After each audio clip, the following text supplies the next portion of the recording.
Jeez. I think we're the only non-profit avalanche center that does 7 days a week, though. So we've been doing it for 15 years now, I think. So we're sort of a role model for the other avalanche centers that are starting up, trying to follow us. Oh yeah, 7 days a week.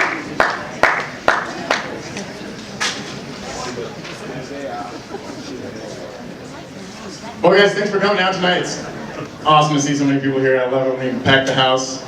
Tonight's theme is human factors in decision making. I'm going to give a little talk about that, and we've got a few other great talks lined up after this. We've got the half-full, the raffle, and all that fun stuff too. So let's just jump right into it. Or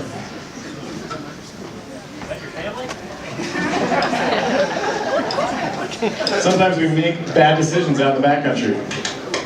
I am completely miserable, San Diego. It's so damn hot. Milk was a bad choice.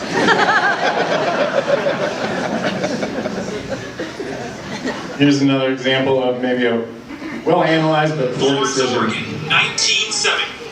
A dead sperm whale is beached along the shoreline, and local reporter Paul Lindman is on the scene.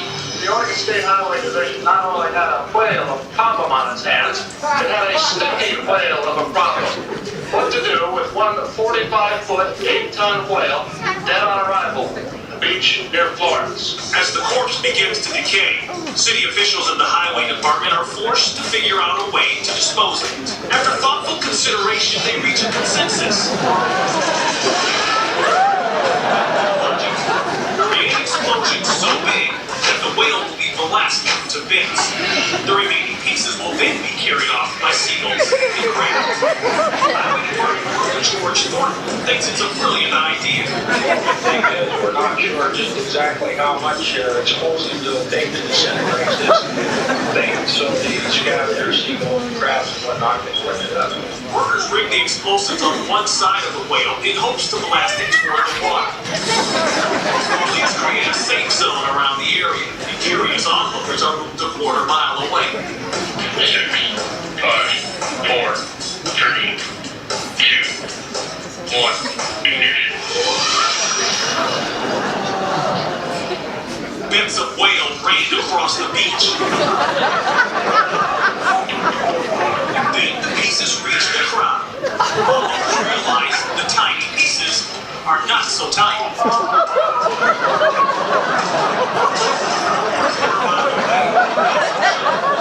Has flattened the roof of the whale. Thankfully, no one was inside at the time. Back on the beach, it's evident that the half-ton of dynamite had little effect. The majority of the whale is still intact. You go with plan B. Bury the carcass. And one more example, maybe a bad decision.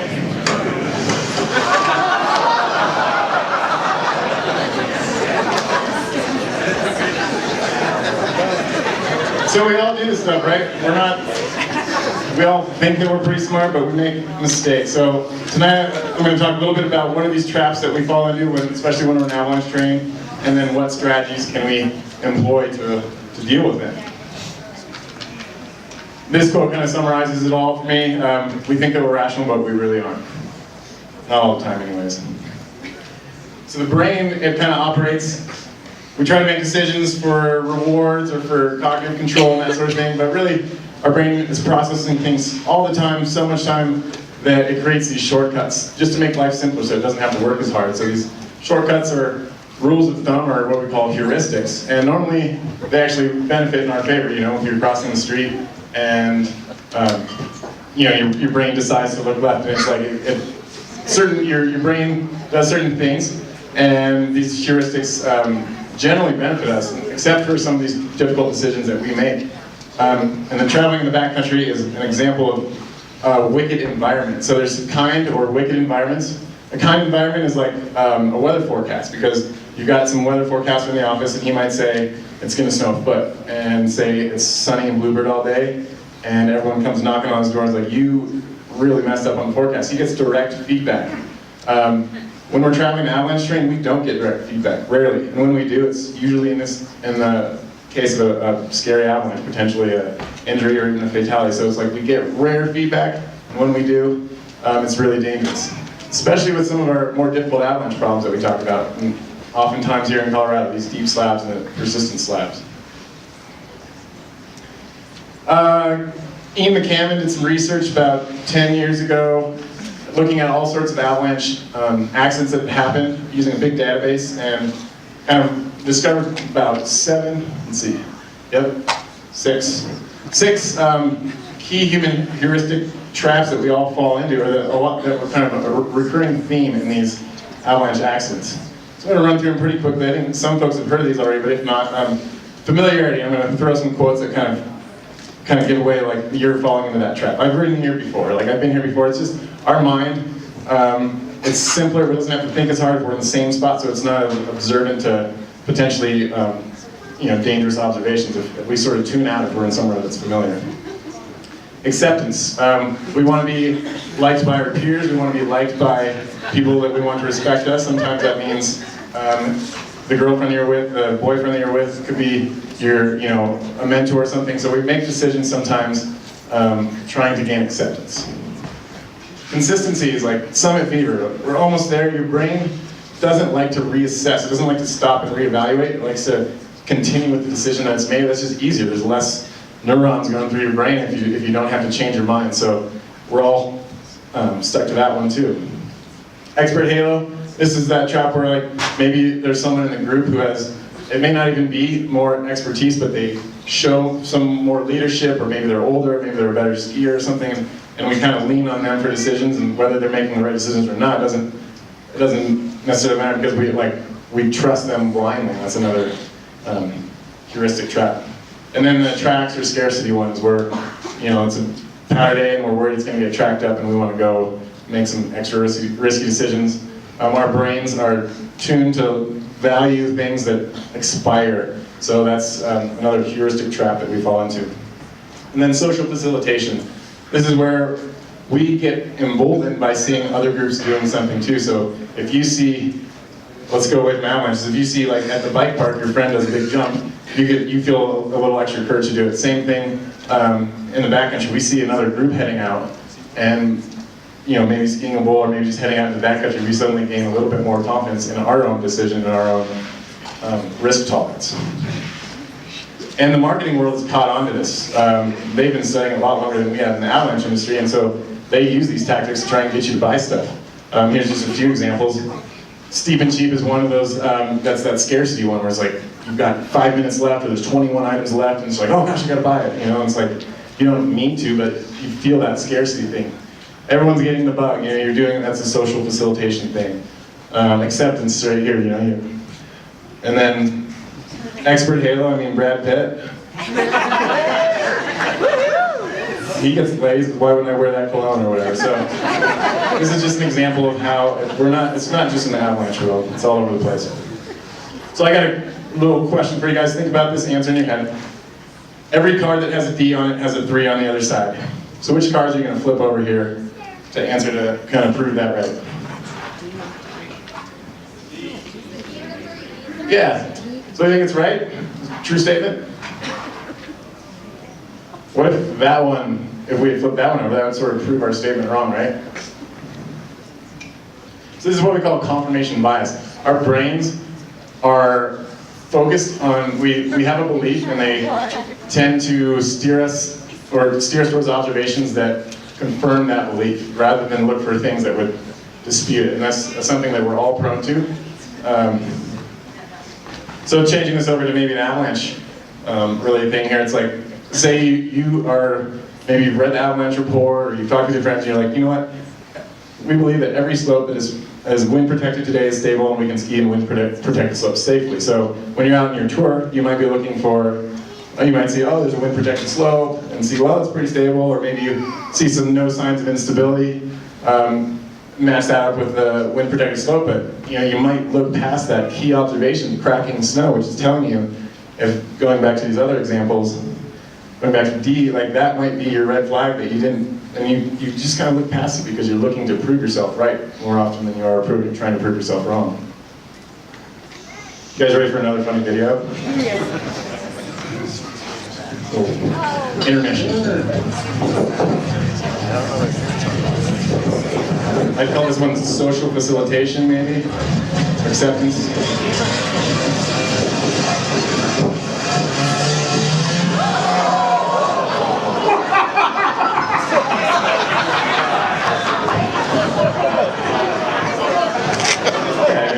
Why wouldn't she laugh about it, right?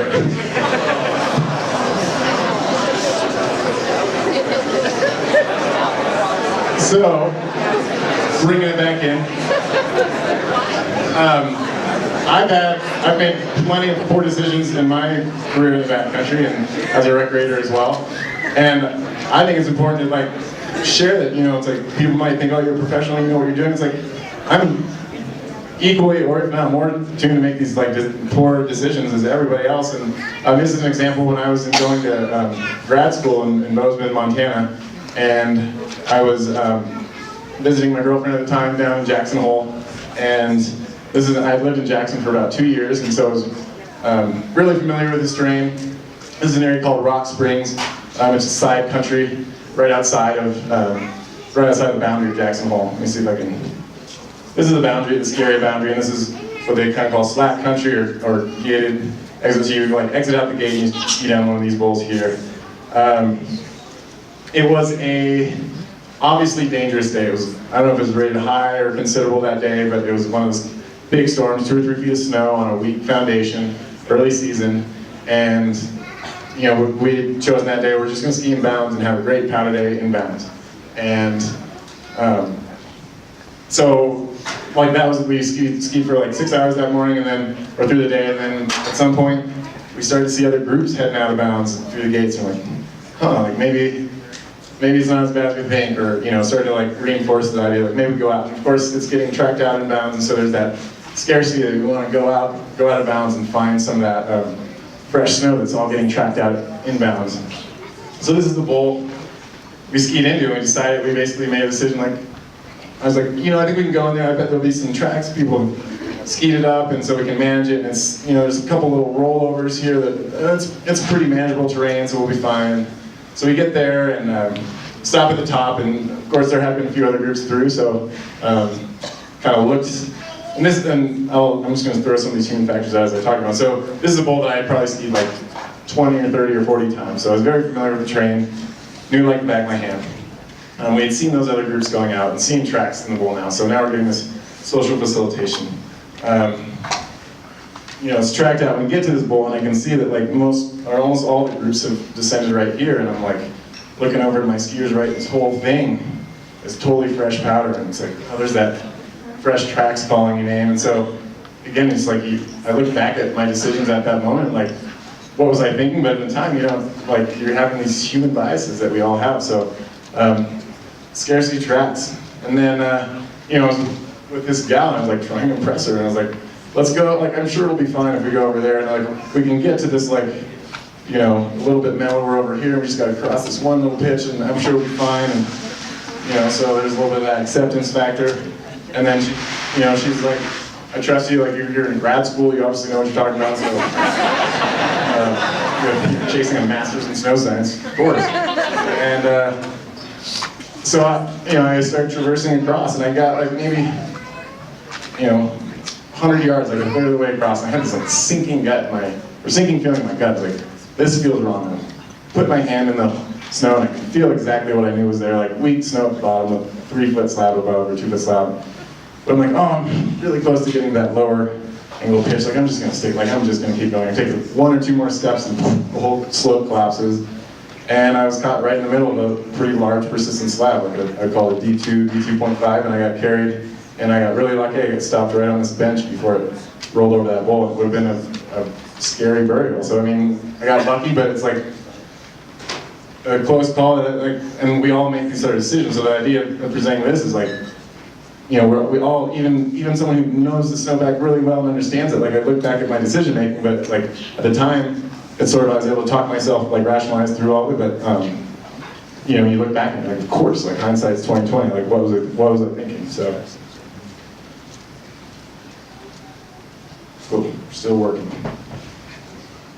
So now let's look at this. What strategies can we employ to deal with these tricks that our brains play on us? First one is just sort of this awareness that sometimes what we perceive is not actually the reality of what's going on. So just being aware that like sometimes our brains can be messing with us a little bit. I think that's important. But then the next kind of big thing is systematic decision making. This is what's called Snellman's forecast funnel. This is what weather forecasters use when they're producing a morning weather forecast. So they start really big, looking at the hemispheric scale, and they narrow it down, synoptic, and then meso, like fine tune it. And as backcountry travelers, we can use the same sort of strategy, starting broad and then narrowing it down, and I'll kind of explain that, using a sort of a systematic decision-making process. So it starts with opening our website, right? Go to cbavalanchecenter.org, look at the avalanche danger, read the report, look at the avalanche problems, and that should give you a good starting ground of like what kind of terrain should we go to today. Big picture, what kind of terrain, maybe is there a part of the zone that's more dangerous than the rest? Is there maybe a certain aspect or an elevation that we want to be avoiding today, right? And there's a lot of resources where you can kind of help choose your terrain now. Like in the internet age, there's CalTopo is one I use all the time. This is a graphic showing the Ruby Range and Scarp Ridge and everything in your town, and you can shade it for slope angles. So these areas that are shaded orange and red, I think are 35 degrees or steeper or something. You can look at the legend when you're on there, but there's all sorts of things tools you can use out there now. Just before you leave the house, you're looking at this stuff, kind of picking out where would be a good spot to go on tour, given that avalanche report, and and then we start to narrow it down. So now we have an idea of where we're going in the zone, or what kind of mountains we're looking at for today, what elevation bands.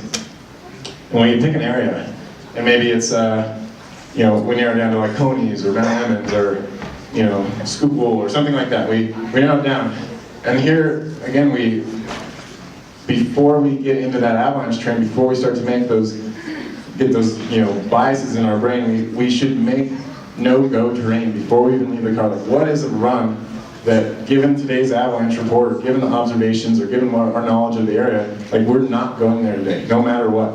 And I can tell you, this happens all the time. You're like, if you don't make that list, you're like, well, I wouldn't ski at that bowl. And you get halfway up and you look over and it's like, gosh, I don't know, it doesn't look like that loaded to me, or I don't know, like there's someone else skied it, or the powder looks really good, like maybe we should reconsider. And if you don't make that no-go decision before you leave the car, then you're going to start getting biased by your emotions as soon as you get out there. You're going to see things, you're going to like start to steer towards the stuff that, when you're being rational in your house, having a cup of coffee and looking at the avalanche report, you wouldn't have made that decision, but when you're on the slope, you're like, oh, yeah, it looks great.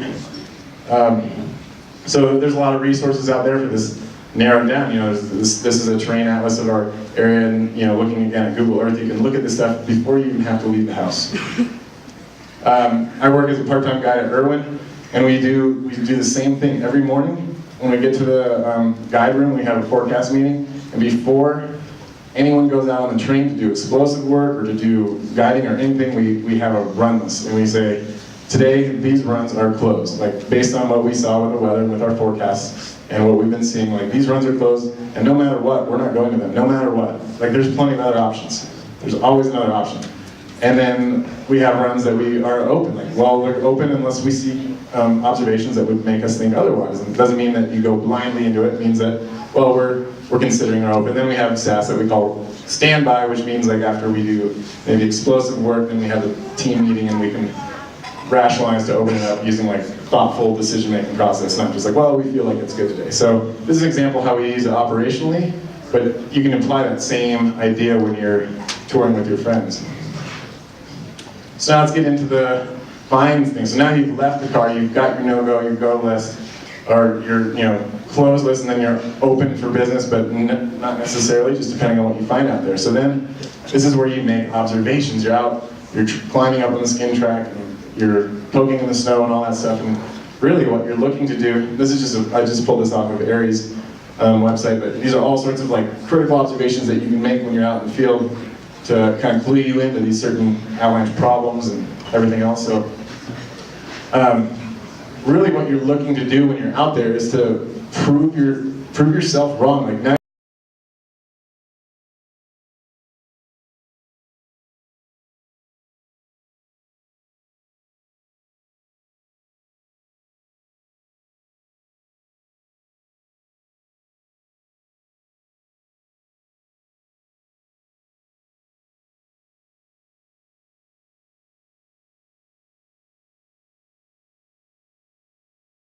Why don't we just go increments of 50, starting at, I heard 350 was maybe the low end. 550. So let's go, I'm just going to do raise of hands, starting at 330, then we'll go 4, then we'll go 450, 550, 650.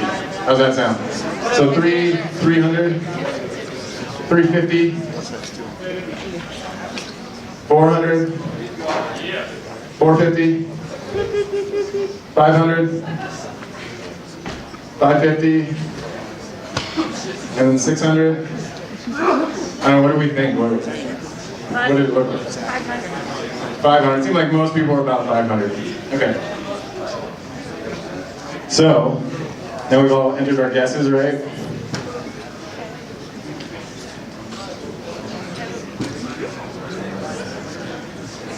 Hold on. Oh no. Oh yeah, here it is.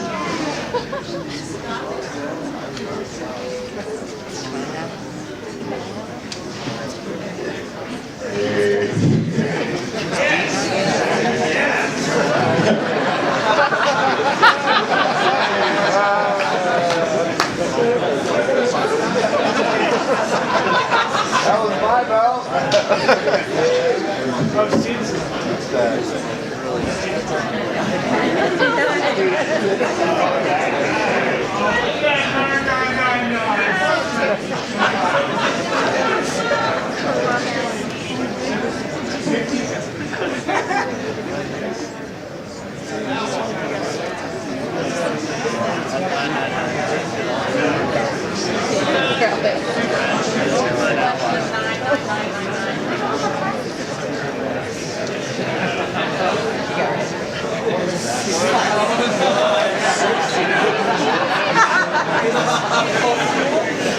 All right, you guys are so inappropriate. Come on.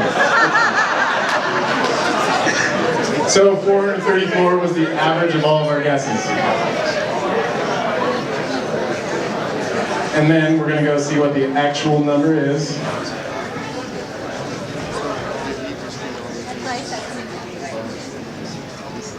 Oh no, wait for it. 430 inches, we were 4 inches off, team. Woo! Now Erwin, we decided 525 or something. So we were 50 inches off, so not bad, but we definitely do better when we guess this without consulting with other people. So let me open this up. So this is an exercise in communication. There's been other studies about this. This is really informal, but collectively we are wiser than individually. I bet there's only a few people that actually guessed 431 inches for Gothic, right? But as a group, we got really close, within 4 inches. This effect is diminished when we consult with other people in a group, when we try to impress them, or when we look for harmony or conformity. It's called groupthink.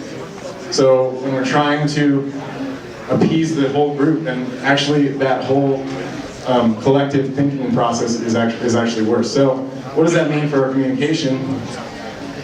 Practice open, non-persuasive discussions. This is a really subtle change in the way you say it, but rather than say, hey guys, that slope looks safe, what do you think? You should say, what do you guys think of that slope? And that's just a way of saying, like, getting the group's opinion without kind of getting that persuasive element, the groupthink element. So when you're communicating, these are your speaking responsibilities. Ask, what are your group members thinking? Advocate what you're thinking.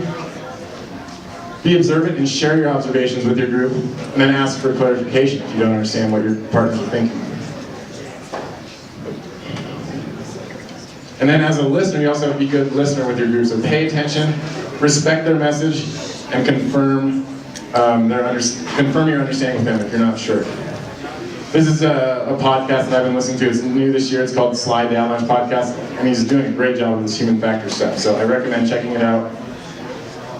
And then the last Got 2 more slides. People are getting restless, sorry. The last one is the point I call pre-mortem decision making. So when you're at the top of a run and you're about to drop in, I think the best thing you can do is ask yourself, if we get caught in an avalanche today and it's on the headlines of tomorrow's newspaper, will people look back at that and will they say, like, what were those guys thinking? Or will they say, you know, they did all the things right, but they went through all the systematic tools, they checked the avalanche forecast and they, you know, thought about training wisely and they were observant and everything else. They made all the right decisions out there and they just had bad luck. That's what you should ask yourself at the top of the run, because if your answer is, gosh, when people open that newspaper and they read about our getting caught in an avalanche, if your answer is, yeah, they're going to think we're kind of foolish, then maybe you shouldn't be on that run that day. And that's just a check on your brain's decision making again. Lastly, when you get in, debrief with your partners. This is where you have that wicked environment we were talking about, where you rarely get feedback. Well, this is an opportunity to get feedback. What did we do well out there, and when were we most at risk? Again, like sometimes it's not always clear because we're in avalanche terrain and it doesn't always give us feedback. But if you can have that conversation with your group, I think you can learn something. And then submit an observation to us. Not only does that help us, but also just thinking through what you saw on that day will help you sort of internalize your observations and make you a better observer for the future. And because our brains aren't perfect, be prepared for the worst. So tomorrow we have an amazing free clinic to everyone in town. It's called Beacon Brush Up. It's our 5th year. It doesn't cost anything. All you gotta do is show up with your beacon, show up with your partners. It's great. We do all these scenarios, realistic scenarios where it's like, it's more than just using your beacon to find something. It involves like digging, probing, rescue, and everything else. Winter evacuation, all sorts of stuff. So it's a great resource and it's free. So I recommend you guys all come. That's all I've got. That's at community school, downtown community school. Thank you, guys.